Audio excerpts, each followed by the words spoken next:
Our second and last 7:30 game of the day, we got Vanderbilt is 2-6, traveling number 12 Ole Miss, who's 6-1. Ole Miss here about 24.5 points on the SEC Network. AJ Swan is still the leading passer for the Commodores. I know he is not the starting quarterback anymore. That is Ken Seals, but he's still the leading passer of this football team. He's gone 93 173, thrown for 1,290 yards, 11 touchdowns, 7 interceptions. Patrick Smith has gone 63 carries for 257 yards and 2 touchdowns, and Will Shepherd's had 36 catches for 574 yards and 8 touchdowns. Jackson Dart has gone 117 184, thrown for 1,840 yards, 13 touchdowns, 3 interceptions. Quinton Judkins has gone 129 carries for 567 yards and 7 touchdowns.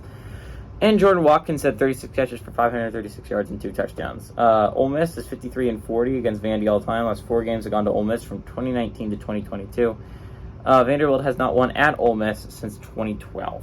So, Ole Miss coming off a big win against Auburn last week. It wasn't a massive victory. They only ended up winning by 7 points.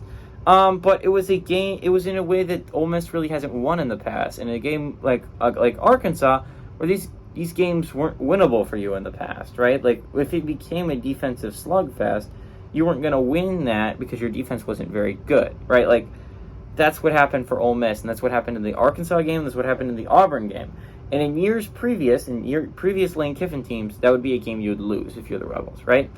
Because if your offense can't get going, there's no way you can win a football game. But this Ole Miss team, this year, has been able to win games like that, and that's big if you're a Rebels fan. That's a huge way.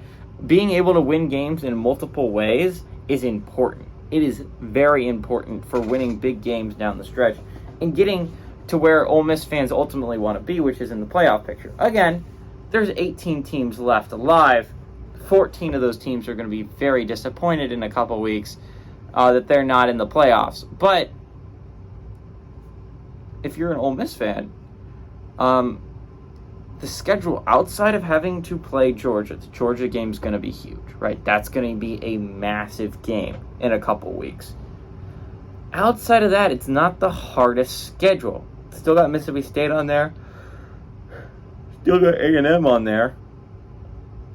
But if you don't slip up in either of those 2 spots, and as long as you don't slip up here, outside of Georgia, it's a very winnable schedule. Now, the big thing for Ole Miss is that they lost to Bama.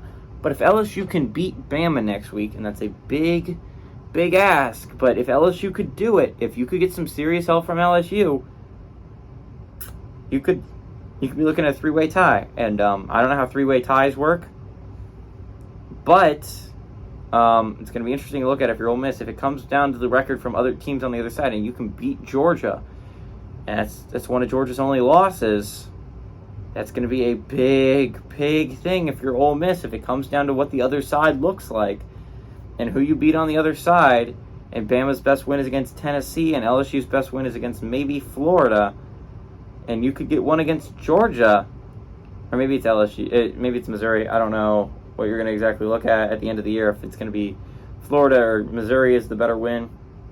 But if you're Ole Miss, it could easily come down to how well Georgia does on the other side. So weirdly enough, if you're Ole Miss, you want Georgia to keep winning football games until the game you play them, right? So it's going to be interesting. There's a lot of games to look at if you're Ole Miss because there's a lot of things that got to go right in the SEC for things to go your way, right? 'Cause if you're Ole Miss, you're pretty worried about this, right? Because it's not like other conferences where you're going to get a shot at everyone else.